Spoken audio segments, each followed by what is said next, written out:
December 1940, just a year before Pearl Harbor, Richmond was a contented industrial community of 23,000 people. Its long waterfront tidelands and mud flats on the eastern shore of San Francisco Bay was punctuated by embryonic harbor development.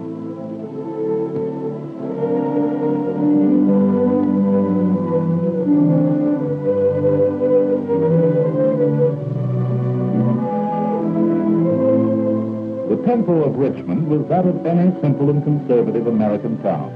Only the straggling traveler and an occasional train stopped at this community.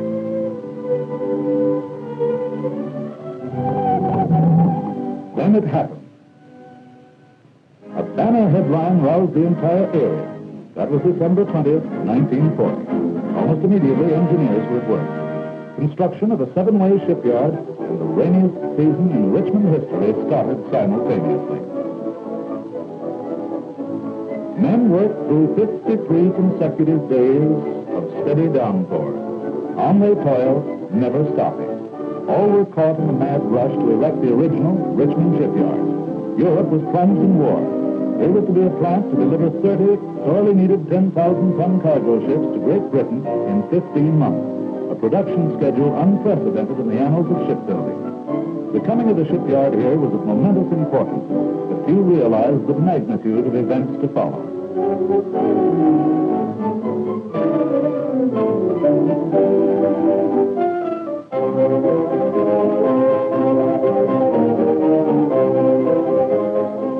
On April 14th, 1941, as piles were being driven, buildings constructed, whirly cranes erected, and assembly platforms prepared, a mobile crane lowered the first keel plate, and a cheer arose.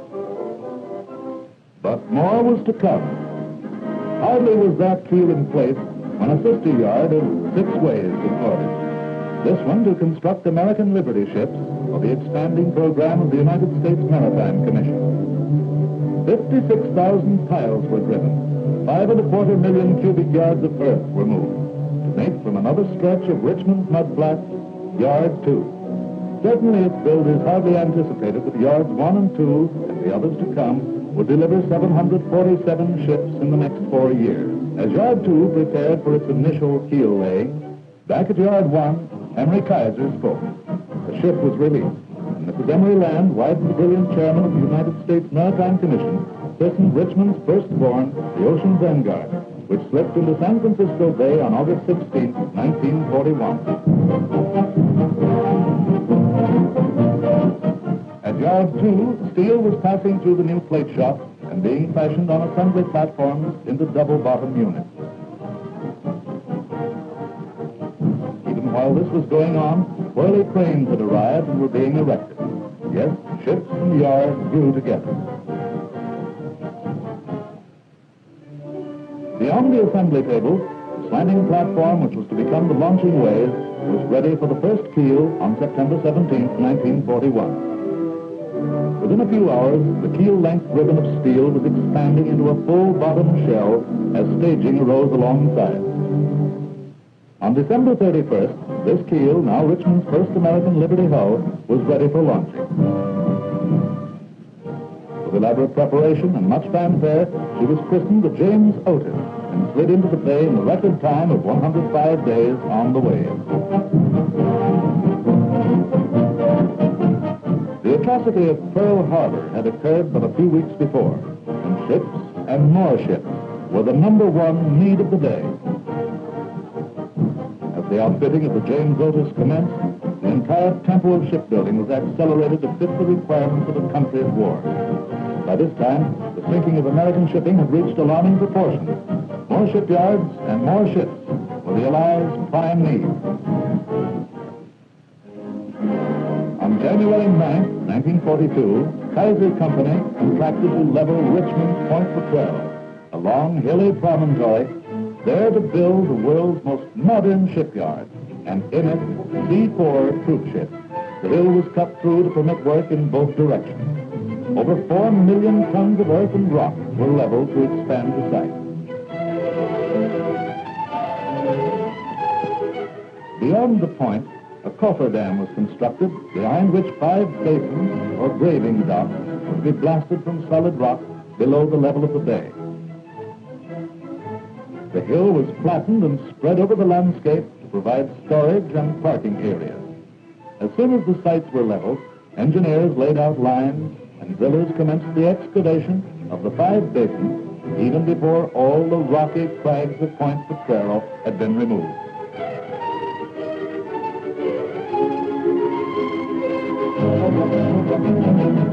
Foundations were started immediately for Yard 3's greatest landmark, the 4-story concrete warehouse, a monument to modern design. On May 14th, down behind the cofferdam, long before the basin walls were completed, a simple but significant ceremony marked the laying of the first keel for a C-4 troop ship.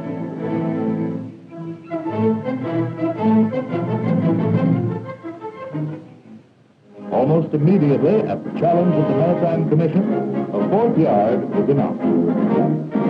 Typified by ways that were almost flat, and by the familiar improvised bridge cranes, Yard 4, within 2 months after the start of construction, was ready to assemble sections of urgently needed landing ships known as LSTs.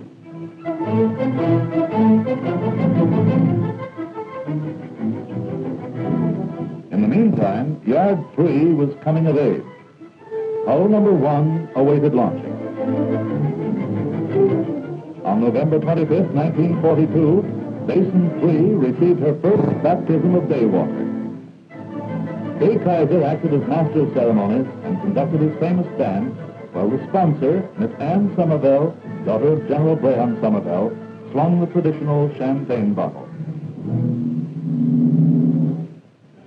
The USS General George O. Squire was towed out to the cheers of 20,000 Yard 3 patriots. The Squire nosed into the outfitting dock, where shortly she was joined by sister ships from other basins. Assemblers were now busy prefabricating hull units, and full-speed production was underway.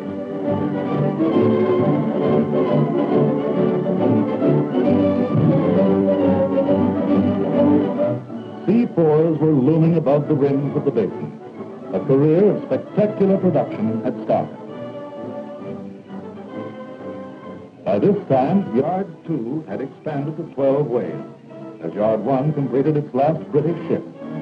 Combined under the name of the Permanente Metals Corporation, Yards 1 and 2 were to establish world records for quantity production, speed, consistent low cost, and highest quality of the nation's 18 Liberty shipyards, as reported by the Truman Investigating Committee. Hull 440, the world-renowned 4.5-day Robert E. Peary, was Yard 2's crowning achievement, living up to its builders' fondest expectations. By November 7th, 1942, every available surface and corner near Way 1 was occupied by prefabricated parts.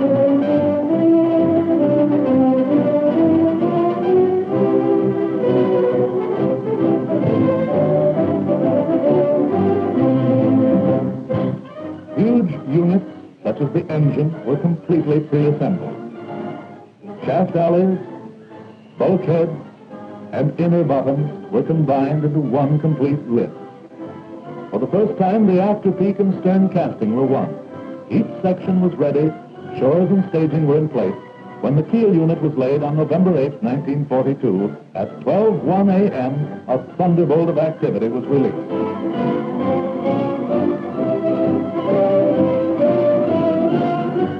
36 hours later, a hull had appeared, and almost half the Robert E. Peary was in place, including engines and boilers.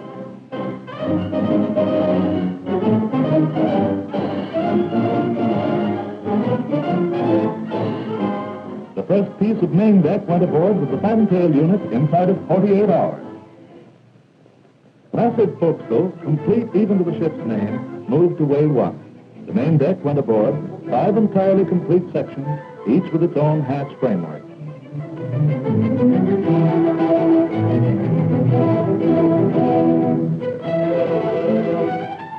Less than 80 hours from keel laying, the after deck house arrived ahead of schedule. As 2 cranes lifted the gigantic unit, it looked like a stage set, with interior fittings and equipment complete, even to final paint and decoration.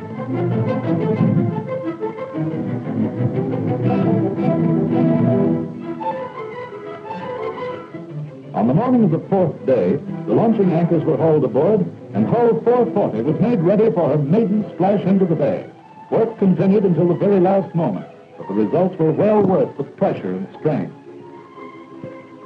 At the appointed moment, 30,000 proud and weary shipbuilders watched Mrs. James F. Burns christen the Robert E. Peary.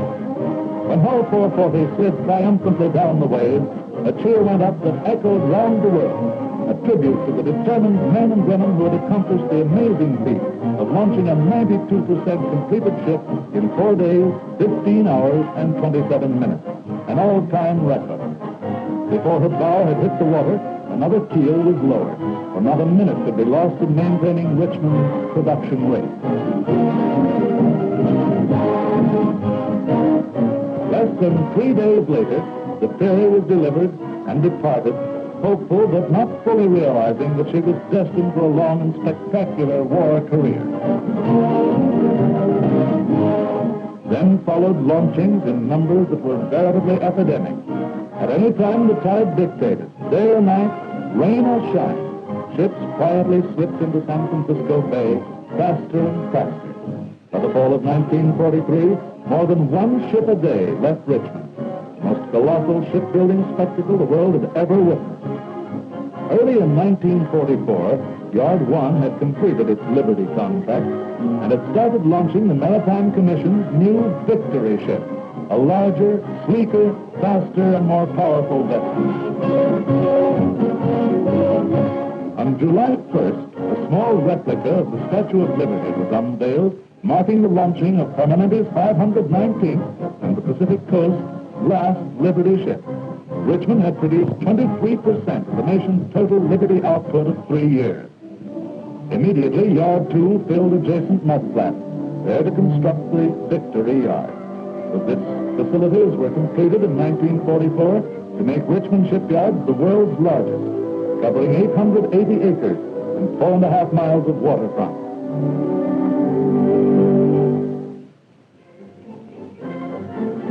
Behind this modern maze of machinery and equipment, with its planning, order, and systems, are its people. Here was assembled one of the nation's largest industrial armies. People came by the thousands and tens of thousands, some for profit, some for patriotism, some to avenge a wartime loss. From each state in the Union and almost every hamlet in the nation, these 20th century pioneers converged on San Francisco Bay. Many came to find a new life, to clutch at an exciting adventure, but primarily every last individual wanted to help win a war. Various kinds of people, from every creed, every nationality, every race, all ages, and believe it or not, all sizes. People from myriad walks of life, the socialite, professor, housewife, the actor, musician, bank clerk, school teacher, the lawyer. Less than 2% had seen a shipyard or even a ship.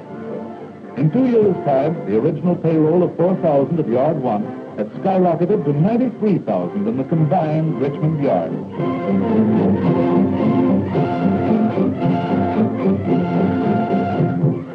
The newcomer became a member of the shipyard family by signing at the employment office. He was recorded as a home front worker and secured his union membership and clearance. He was fingerprinted and photographed for the permanent record and for his badge. He could authorize a payroll deduction for the purchase of war bonds. At another window, he was introduced to the benefits of the Permanente health plan. New housing totaled 24,000 units. Still, few employees found homes close enough to eliminate the transportation problem. Shift changes created peak traffic loads. Every means of conveyance had to be set up. Bus lines were extended to the shipyards from all Bay Region communities. 90 cars from New York City's abandoned elevated railway were imported to ply the 12 miles of the new electric railroad between Richmond and Oakland. Direct ferries served San Francisco residents on every ship. Still, of necessity, the majority used automobiles. Parking and road facilities were expanded. Because of gasoline and car shortages, ride bureaus in each yard assisted in carpool operations. Those needing rides, those providing them, cleared through these bureaus. Here also they received their supplemental gas rations. Richmond shipbuilders topped the nation in the share the ride principle, averaged more than 4 riders per car. Early lack of store facilities was overcome through the establishment of large supermarkets, stocked to provide for every household need. These crowded each other along war-created thoroughfares. Cafeterias, coffee shops, and fountains mushroomed all over the new population centers, dispensing nutrition for shipbuilding energy. In 2 years, Little Richmond of 23,000 had become a bustling metropolis of 130,000. This fabulous growth necessitated civic expansion. New firehouses were established.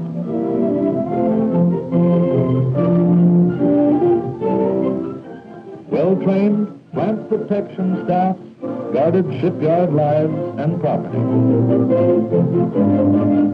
New school buildings were erected quickly to accommodate a school enrollment which totaled 2,000 more than Richmond's entire population before the coming of the shipyards. Teachers and buildings alike did double duty. Yet 2 shifts a day could barely meet the demand. 27% of Richmond shipbuilders were women. Feminine workers with small children inspired the founding of 35 nursery school units and 10 extended daycare centers, which mothered over 1,400 youngsters at a time. On their way to work, parents left their hopefuls at one of the nursery schools, knowing that the daily routine, commencing with a physical checkup and followed by organized play, would make their children both healthy and happy. Budding Rembrandts wielded brushes with questionable effect, while young Tarzan swung atop the monkey maze. Future torch singers or choir members gathered around the piano as tiny fists provided the percussion. The 50-cent daily fee included mid-morning and afternoon nourishment, as well as a hot, balanced lunch. Indeed, these were the future citizens in the making.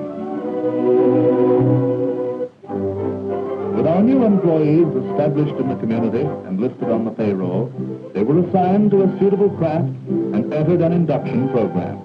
Training was offered in most every shipyard craft and many allied subjects. Electricians were taught in a trade school, with each student learning a job specialty. A similar training program applied to the pipe fitting trade. Prospective machinists learned the technical knowledge of their craft by actual practice. Even experienced employees took advantage of special advanced courses, while thousands learned the technique of the burner's torch, the tool which cuts through steel as a knife cuts through butter. Or they might attend welding school. After 6 days training, the average welder student could start simple production welding.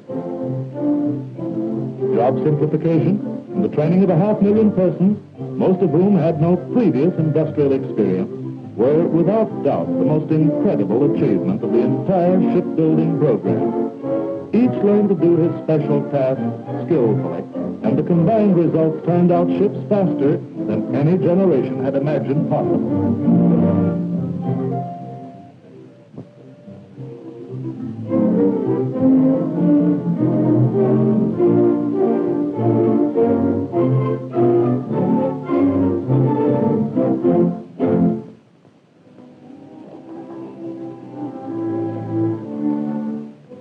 Let's see how these new shipbuilders created a victory ship from start to finish at one of the Permanente yards. First, let's observe some of the operations and skills necessary for the erection of a ship on the wave.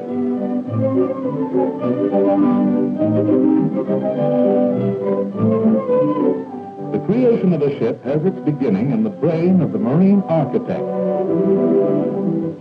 In the engineering department, thousands of plans are skillfully drawn and integrated by draftsmen. Detailed plans are sent to the mold loft, where ship's lines are projected to actual dimensions on the mold loft floor. The loftsman working from these lines fabricates templates from soft killed dried wood, which are used as patterns on steel. From the mold loft, the finished templates are carried to the plate shop, where their outlines are translated to steel plate. The steel itself comes in the 140 carloads of supplies that arrive daily and are distributed over the yard's 16-mile railroad system. Some plates are unloaded from cars by giant electromagnets. The crane operator, by manipulating a switch, controls the adhesion of the plate to the magnet. Other plates are removed by a giant hammerhead crane imported from Cooley Dam, which spans 100 yards, the length of a football field. The journey of steel from rough plate to finished ship starts at the plate shop. Ship fitters outline the patterns on the raw steel with soapstone. Punch marks within the patterns are later used as reference points. On each plate is painted identification marks and numbers.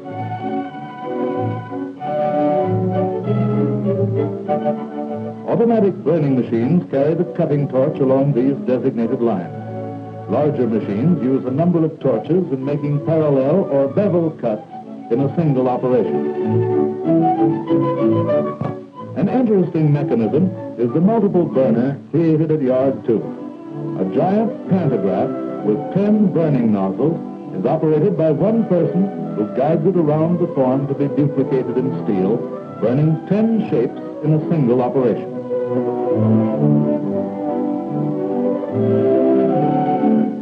Portholes and other circular openings are cut out by an automatic burner which revolves around a pivot point. Odd shapes and uneven surfaces require the individual skill of the hand burner. Smaller, thinner pieces are cut and trimmed in a giant power shear. To assume the various curves of a ship's hull, certain plates must be bent. These receive their prescribed curvature by going through a set of rollers 32 feet long. One corner of the plate shop is inhabited by a group of burly individuals known as slab men. They pull from the mouths of gas furnaces cherry red forms of steel, which they shape into the ribs of the vessel.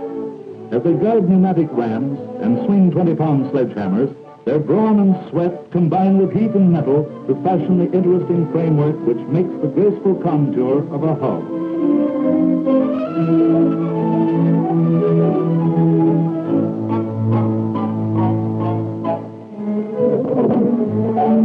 Most vital in the construction of modern steel vessels is the comparatively new science of electric arc welding. Looking like demons from Mars, the hooded craftsmen fuse pieces of steel together, making a welded joint stronger even than the parent metal. In vertical, overhead, or odd positions, and on the ship proper, the experienced hand welder is king.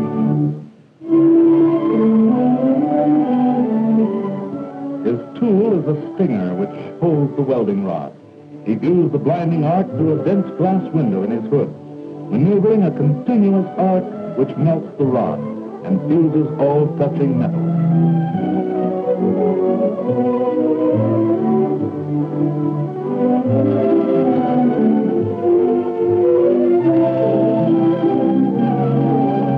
The automatic welding machine joins flat seams and butts with speedy efficiency. After edges are cleaned by a rotary steel brush, the machine travels down the seam, leaving a path of molten fused metal covered by a flux, which is picked up by vacuum for reuse.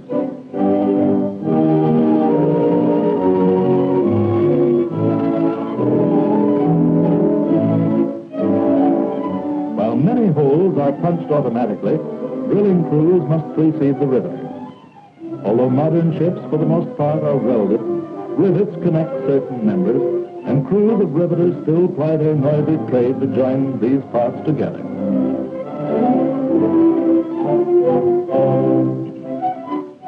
The craftsman responsible for placing all parts in position so that they may be joined into a solid unit is the flanger.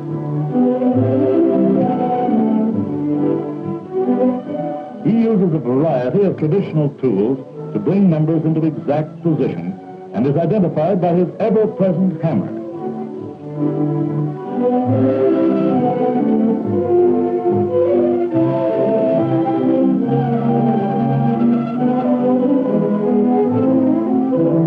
The shipyard horizon is characterized by the spectacular whirly crane. This one-armed giant, appearing to possess human faculties, can dangle 50 tons or more from the extremity of its 100-foot boom. Its brain is in a lofty little cab where an operator manipulates levers to make it do his bidding.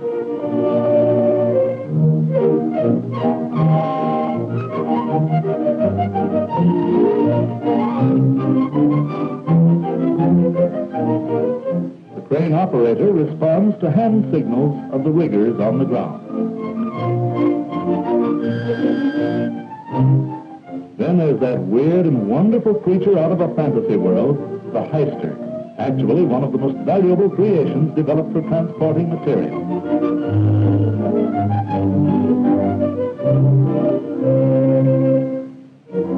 Who hasn't had the impulse to dash between its straddling legs? There are a multitude of other artisans, too. The blacksmiths with modern forge equipment, coppersmiths reviving an almost lost art, shop machinists controlling equipment of enormous power, laborers maintaining a clean and safe yard. These and many more craftspeople with varieties of skills and techniques prepare for the actual erection of the ship on the waves. Now the scene changes to the shipways, where field engineers establish lines for the new hull, while shipwrights salvage the thick wax just used to launch the preceding hull. Instead of a narrow single plate, now the first keel unit is nearly the width of the ship and 45 feet long. Only a few such keel sections are placed before the double-bottom units are lowered into position.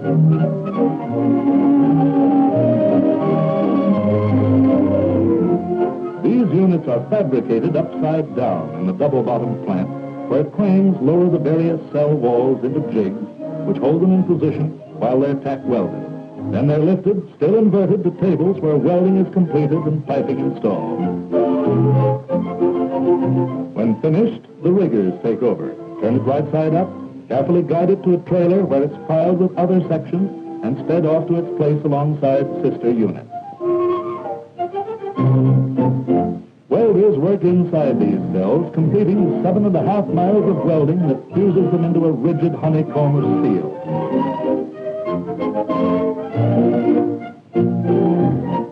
Meanwhile, bulkheads are arriving overhead. The largest of these transverse partitions, with a portion of a fuel oil settling tank appended, belongs just aft of the engine room.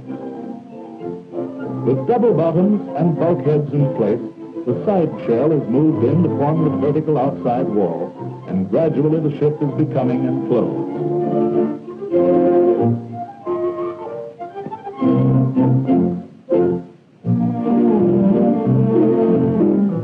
Now we are ready for the boilers, which which are assembled in boiler bays at the prefabrication plant.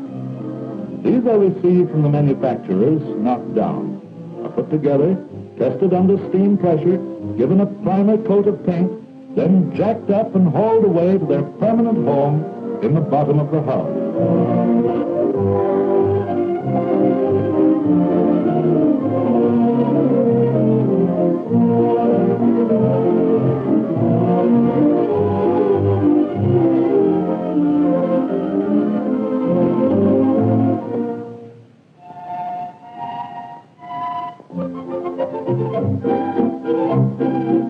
The heart of a ship is the propulsion machinery.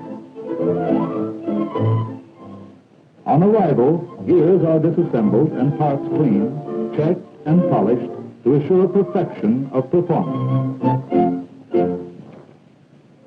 This requires the precision and accuracy of the watchmaker's art, but on a colossal scale. The machinists have a special building for the reassembling operation. Sections of the case are prepared outside, then hoisted over and lowered into position. When all parts are inside, on goes the lid. Then she emerges, reassembled, ready for a permanent home in the new engine room.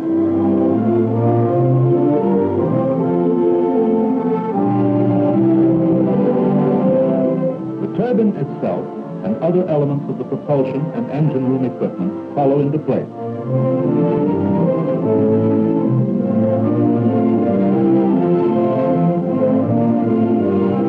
The after deep tank is created on end in jigs, with the various craftsmen working conveniently from temporary staging.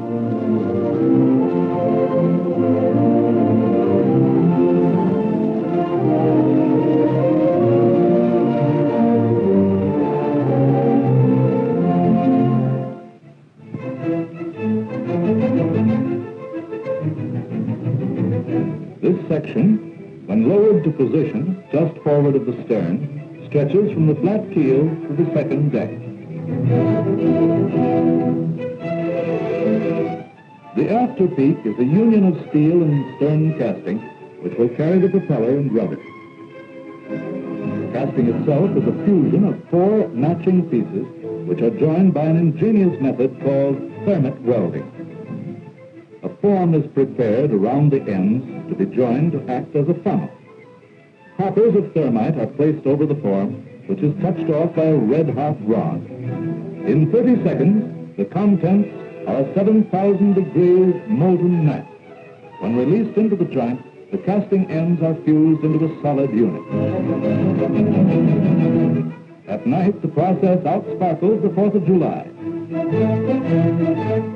After cooling for 12 hours, the finished product is stronger than the original casting. The forepeak is also fabricated into a single unit. Its side shell is held so flangers can remove all unneeded strong backs, and the chippers noisily chisel away high spots.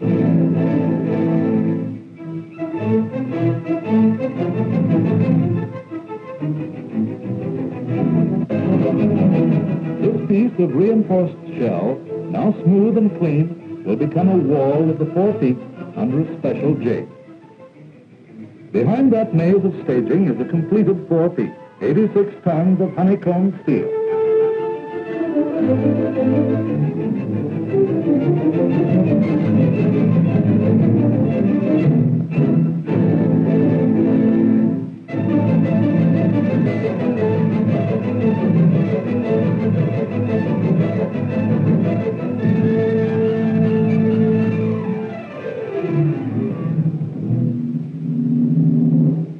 Here comes the grandstand play. 4 cranes are waiting to do their duty. The unit is righted slowly into normal position for the first time, and gracefully skims over the assemblies to become the forward facade of the ship. Now deck sections weighing between 30 and 50 tons go aboard.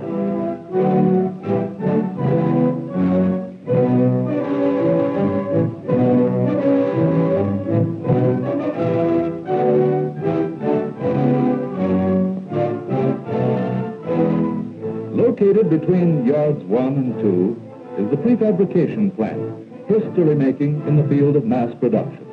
Entire midship deck houses grow to completion on 2 movable assembly lines. Here, the principle of inverted construction spells low cost and speed.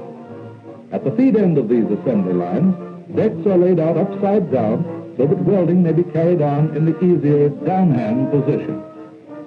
Stateroom cubicles and vertical walls are preformed and welded to their ceilings.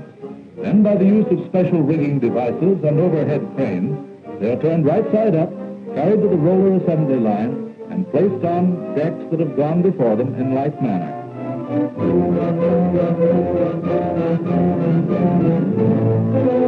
Now they are in position again to be downhand welded in their permanent location. By this method, the various layers of deck house are assembled, turned, and stacked one on another to make a finished house 3 decks high.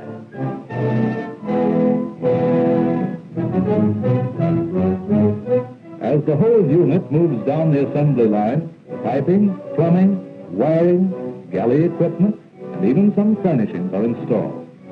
During the process, the 363-ton deck house is cut vertically into 5 sections, which are separated at the end of the assembly and transported individually to the hull. The first 4 sections of this deck house already are aboard, and the last and largest is being moved over the roadway on portable extensions of the assembly line rollers. Jacks lift and suspended over the roadway. The portable rollers are wheeled away, and a trailer is backed under the house, which the jacks then lower, and off she goes to the shipway.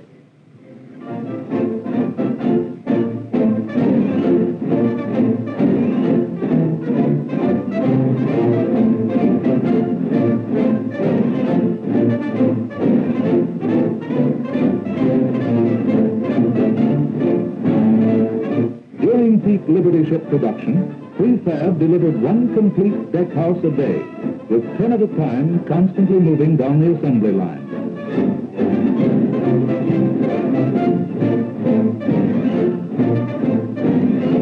The special slings installed at Prefab are picked up by 2 cranes which carry the section aloft and into position on the hull.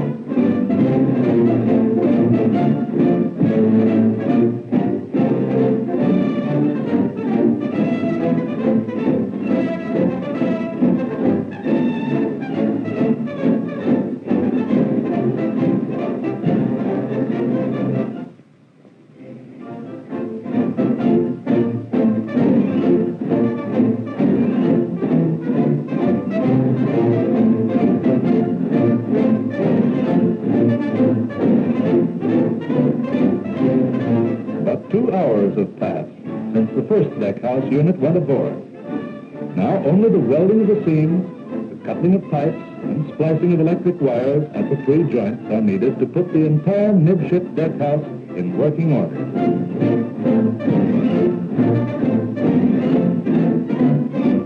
The stack, even to the interior painting, is also a product of prefab. The hanging of the stack indicates that the ship is nearing its final stage. Under old methods, all superstructure was installed after launching, but now the main structural elements go on beforehand. Modern ships are 85% completed on the ways and appear to be finished product before they hit the water.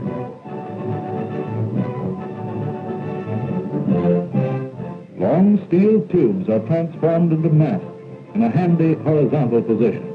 They are 97% finished before going aboard and arrive at the hull with every fitting affixed, including blocks and rigging shrouds.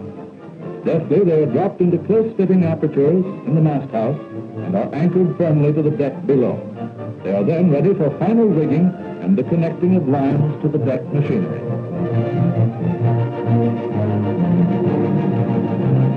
The rudder, constructed as a unit even to its shafting, is brought to the head of the ways and carried to final position.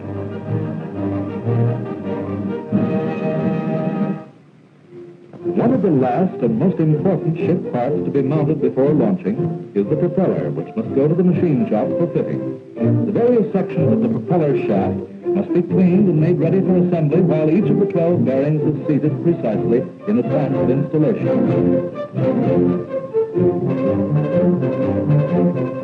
After the propeller is pre-fitted to the terminal section of shafting, it goes on its way, an 11-ton bronze symbol of the maritime trade. The great day is approaching. Staging is removed from the stern of our vessel. The launching cradles are ready underneath. The bow is cleared, all is in readiness.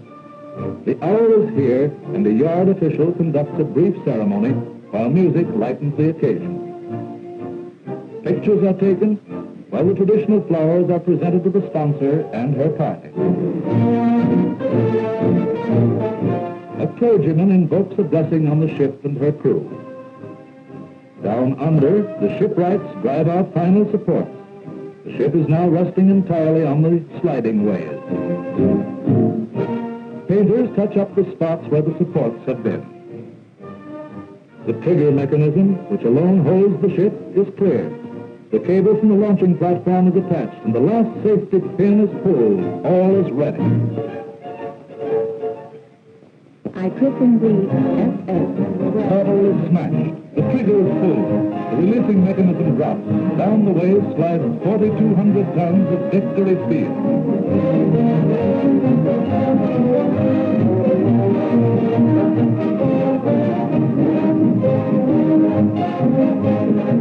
Our great hull has become an animate being, and now floats on the tide, proudly reared for a gallant future. First to the scene are the ever-faithful little tugs. These powerful miniatures, like ants handling a fly, warp the ship into her outfitting berth where she is completed, from the perfect operation of her machinery to the mounting of guns and the stowing of stores. Modern methods make possible the consistent outfitting of Victory ships in 20 days, while with the less complicated Liberties, it was accomplished in 8.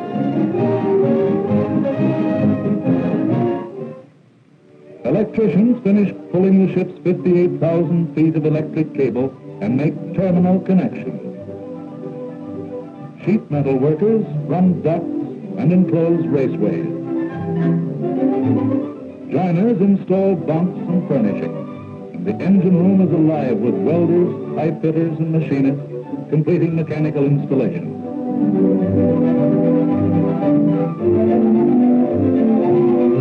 Topside, painters apply coats of red lead to the steel, over which they return to lay a green pigment of zinc chromate. They repeat again with a final coat of war gray.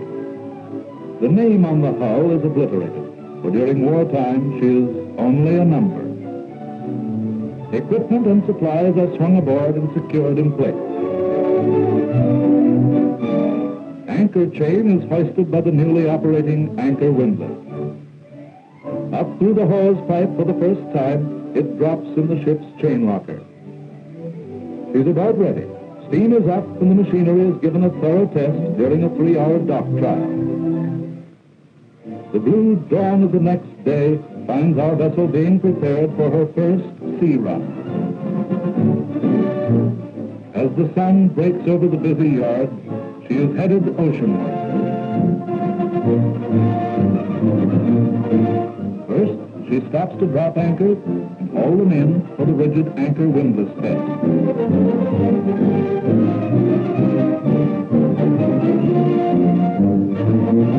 Now, as she heads out of the bay, she starts her normal power run, 3 hours at full speed ahead.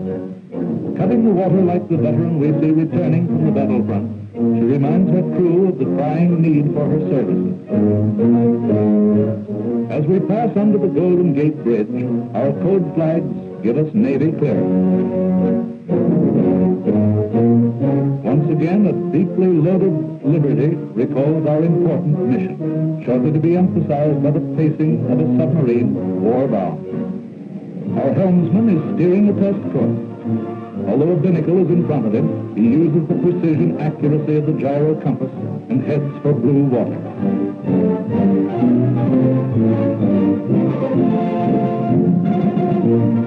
Shortly, he steers the circle and zigzag maneuver to test the steering engine.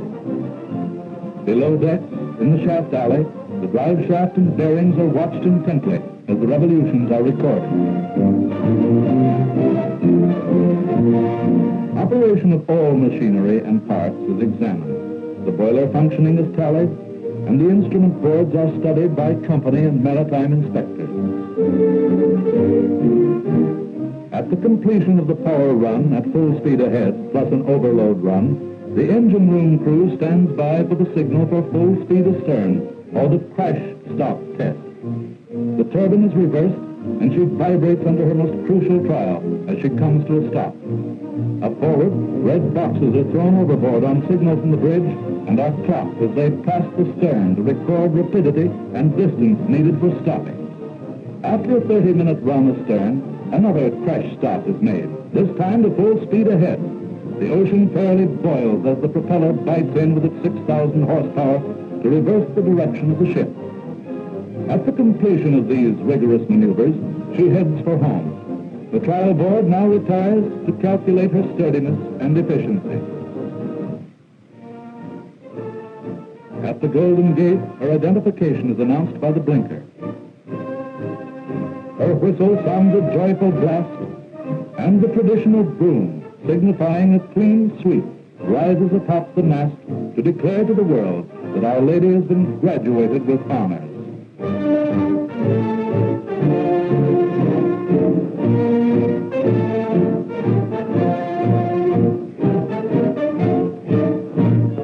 The next day, officials representing the Maritime Commission, her builders, and the future operators of the vessel sign delivery papers. It's a perfunctory ceremony without pomp or splendor, highlighted only by the passing of congratulatory cigars. Almost immediately, she leaves to perform her duties, perhaps heading to the ends of the earth. Thus is a victory ship born. At Yard 4, a radically different and novel construction routine is followed. Instead of prefabricating its own sections, Yard 4 purchases its pieces of ships from subcontractors who fabricate them in their own shops throughout California, some of them several hundred miles away. Sections come by truck or trailer or by rail. Those that can float are towed up the bay, while many arrive by barge. This innovation in ship assembling technique relieves Richmond from further congestion and sustains smaller businesses in other areas. Here is an assembly yard, for ship sections are merely joined together into larger units on assembly tables and carried to the shipways by the powerful bridge cranes for final unification and launching.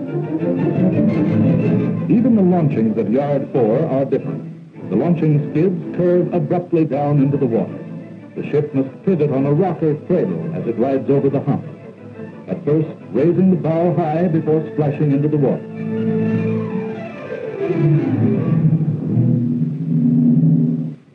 As a gull views the hull, this shoot-the-chute launching looks like a good ride in any amusement park.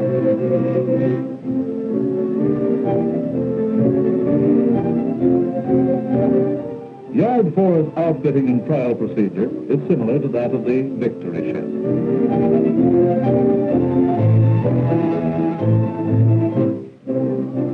At Yard 3, construction of a ship takes place in the concrete basin.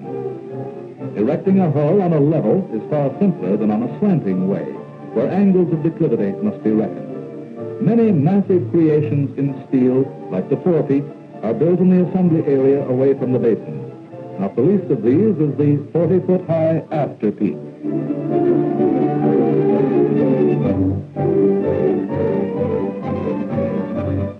But the biggest prefabricated section in all the shipyards is the C4 hotel unit. When rigged with its special strong backs, its 212 tons are a sizable load even for 4 whirly cranes. And why not? It is the equivalent of an ordinary 4-story building of steel. Among its 4 decks are the bridge, officers' quarters, galleys, pantries, radar and radio rooms, and the pilot house, the nerve center of the ship, where all controls terminate, including the ship's 37 miles of electric cable.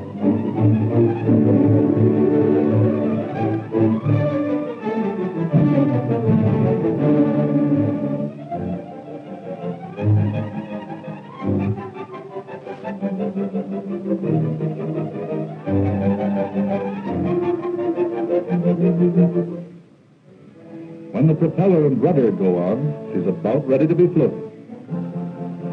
The basin is cleared of all equipment and material.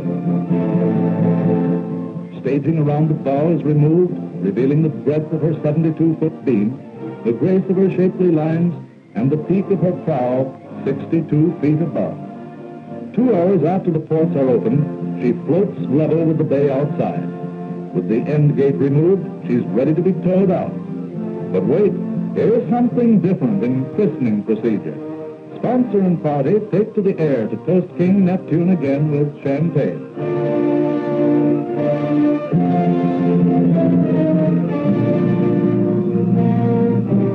Immediately tugs churn and life surges into her as she departs for the outfitting dock, there to be prepared to carry 4,300 persons needing sleeping accommodations and 13,000 meals daily.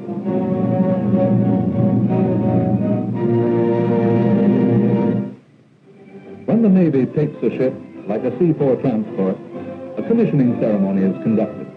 The assigned personnel stand at attention on deck while the commanding officer makes assignments and reads the orders of the day. Then she's off, a floating hostelry with a capacity equaling San Francisco's 5 largest hotels combined. This was the job at Richmond in the achievement of victory. The delivery of 747 war-vital vessels of 9 different types. 519 were the heroic Liberty ships, products of Yards 1 and 2. Yard 4's contribution included 15 LSTs, spectacular invasion craft, 12 heavily armed frigates, convoy escorts, and 24 coastal cargo carriers of 4,000-ton capacity. Yard 3 built 35 C-4 troop transports, which moved armies. Yards 1 and 2 also produced 142 Victory ships.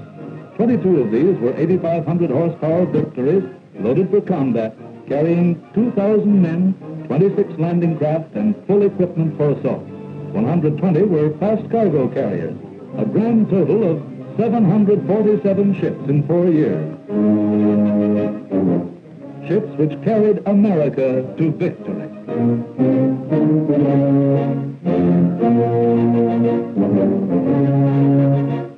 While history will glory in those who contended bravely on far-flung continents, there will always be a roll of honor for the valorous men and women who wrought victory through the production of ships. They were not a military body wearing a uniform, but plain average people whose hard hat was an equally respected symbol. Just Mr. and Mrs. America. They loved entertainment, fun, and laughter, and staged their own lunchtime programs, but they never forgot the grim reality of their purpose. They attracted and cheered celebrities who came to pay tribute and to create laughter. Dignitaries from far-off lands, such as Russian Commissar Molotov, inspected their work and approved. They had faith in themselves, these shipbuilders, and faith in the men at the helm. Henry J. Kaiser, who was their inspiration from the start, and Clay Bedford, whose managing genius guided them with determination matching their own. They did more than build ships. 100% of their number bought war bonds, winning the coveted Treasury flag. They challenged the nation, yet competed among themselves. Their teamwork enabled them to be the first to deliver 250 ships and win the nation's initial acclaim.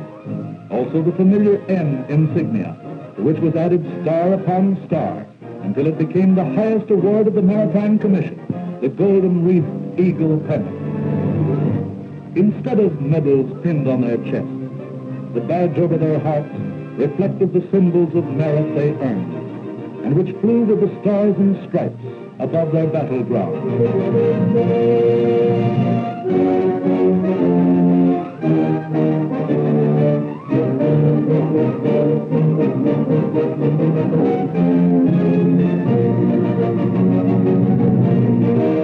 For here, victory was born.